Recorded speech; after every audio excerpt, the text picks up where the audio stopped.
વરસાદ વરહું છે, માહોલ આખો આવો થઈ ગયો. અને આપણે આવીએ માંગરોળથી ને આગાહી વાળા એ બધા સાચા જ છે. આમ વરસાદનું વાતાવરણ છે થઈ ગયું, ફોરવ્હીલ જાય. આ કમોસમી વરસાદ થઈને એવું બધું બગાડ્યું ને.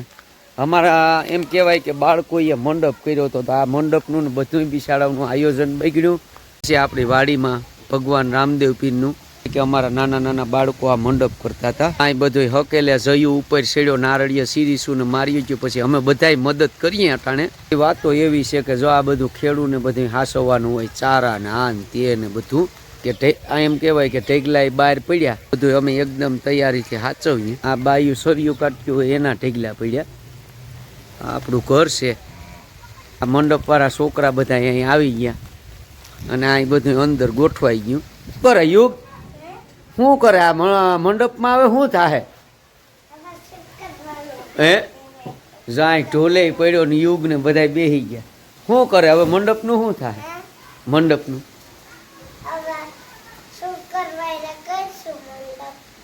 કઈ વાંધો નહીં, બટ હવે વરસાદ આવે તો શું કરવું આપણે? આ આખો વરસાદી માહોલ છે, ભાઈને કરે છે આપણે. અમારા મંડપ વાળા છે આખા હેરાન થઈ ગયા. વરસાદ આવી ગયો નથી, બધી જો અહીં ઘોડાને લઈને આવતા રહ્યા. એટલે હવે શું કરવાનું છે આપણે આયોજન? હે એટલે હું હવે તમે આમ કેટલા દિવસોનું નક્કી કર્યું? 12 દિવસોનું.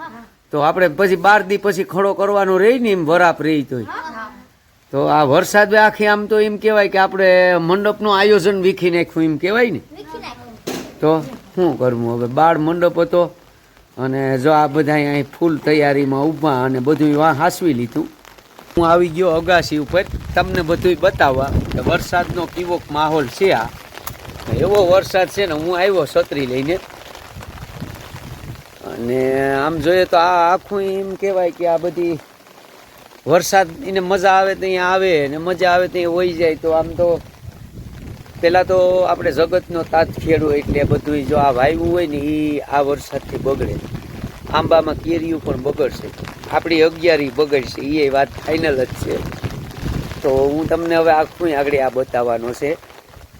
આપણે આમ તો આમાં કાલ જ જવાય વાવીને હું અગાસી ઉપરથી બતાવું તમને.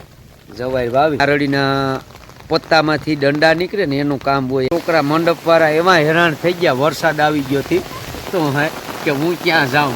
તો આ છે આપણે જાય ખેતરમાં ને. હવે મેં તમને આગળ બતાવ્યું હતું ને કે આ બધી સોરા ફરી ને મગ અડદ ને બધી ફેલ થયું, એ તમને બતાવી દઉં કે કઈ રીતના છે ને શું છે. હવે આ બધું ઉગી જવાનું, બધું ઉગી જાય. આ બધું આપણે ફેલ જ ગણવાનું એમ ટૂંકમાં તમે જોઈ શકો છો.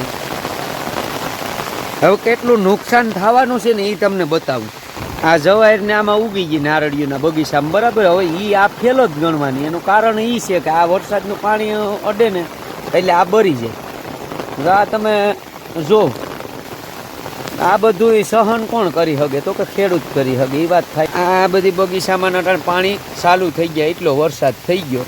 જો આમ ધારાવળિયું જાય પાણીનું, બગીચામાં પાણી ચાલુ થઈ ગયા. એમ કહેવાય કે હું આવી ગયો બાજરાની પાસે.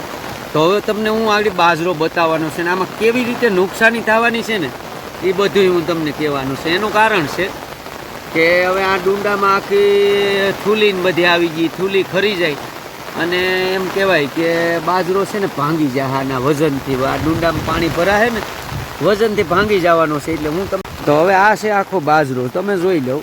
તો આ બાજરાનું ડુંડું છે એમાં છે ને પાણી ભરાઈ જવાનું છે અને આ છે એ થૂલી છે.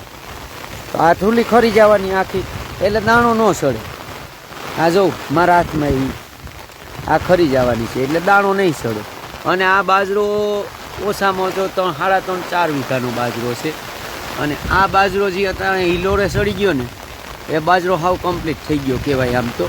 તો હવે આ બાજરો છે ને એ 2, 2.5 વીઘાનો છે. તો એ આખો ફેલ થઈ જવાનો. એટલે આ વરસાદ જે કમોસમી થયો ને એ અમને આમ તો એમ કહેવાય કે બહુ નડવાનો છે. આ વરસાદ અમારા માટે એક આફત જ કહેવાય કુદરતી. અને આમ જોઈએ તો એ સારું વિચાર્યા જેવું છે કે આપણે આંબાલાલ ને બધા આગાહી મોર વહેલી કરી દે એટલે એ હાસું પડે ને હવે આપણે બધા બેસે ને આમ તો કેરીઓ ને બધી ખાઈ લીધી.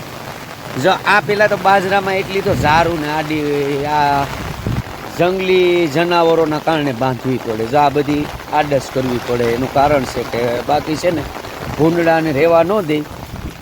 અને આ આખો બાજરો જ છે. અને તમને એમ થતું હોય કે આ ક્યાં છે, તો આપણે બધા આપણી વાડી જ છે, માય કંઈ ઓલું છે નહીં. આપણે આવ્યા આટો મારવા કેટલુંક નુકસાન થવાનું છે, પણ નુકસાન તો આમાં એમ કહેવાય કે આખું થઈ જ જવાનું છે. આ બાજરાને હવે કાંઈ થાય નહીં. એ અમે ગમે હોય, જવાર હોય, બાજરો હોય. જો આ વરસાદનું પાણી છે અત્યારે, ગાજવીજ ચાલુ છે. જો આ બધી વરસાદનું પાણી જ છે. આ બગીચાઓમાં પાણી ભરાઈ ગયા. હું વરસાદ ચાલુ થયો ને ત્યારે માંગરોળથી આવતો હતો ને હવે હું કે આ મારે વરસાદમાં એક વિડીયો એમ કહેવાય કે બનાવી લઉં, તો આ બનાવ્યો. આ વરસાદના પાણી અત્યારે ધોરિયો હે તો ધોરિયામાં ભરાઈ ગયું. અહીં આપણે થોડોક નારળીનો રોપ ઊભો ને આ બધી બગીચામાં પાણી ભરાઈ ગયા એટલી વારમાં. આમ અમારા મંડપવાળા છોકરાઓએ બધી મંડપ કર્યો ને એમાંય પાણી ભરાઈ ગયું. જો આ સ્તંભ પડ્યો, કોડીના લાકડા છે, બિચારાઓનું આખું આયોજન. અત્યારે 5 વાગે તો આરતી ને બધી કરતા હો મોટા મંડપ જેવું, પણ હવે બિચારાઓનું આખું આયોજન બગડી ગયું. મિત્રો કેમ છે? તો હું આપણો ભાદરકા ધીરુ. તો મારો વિડીયો યુટ્યુબમાં લાઇક, શેર અને સબસ્ક્રાઈબ કરવાનું મિત્રો ભૂલતા નહીં. તો તમને એમાંય છે કે આ બધી કુદરતી આફત છે અને વરસાદી માહોલ છે, એના કારણે આખું એક અમારે સારા અને બધી ઢોર ટાકરનું બધી બગડેલું છે. તો આ બધી કુદરતી આફત છે, આમાં તો આપણું કોઈનું કંઈ હાલવાનું નથી. એટલે બને એટલા વિડીયોમાં બન્યા રહેજો, તો હું તમને આવા વિડીયો બતાવવાનો છે.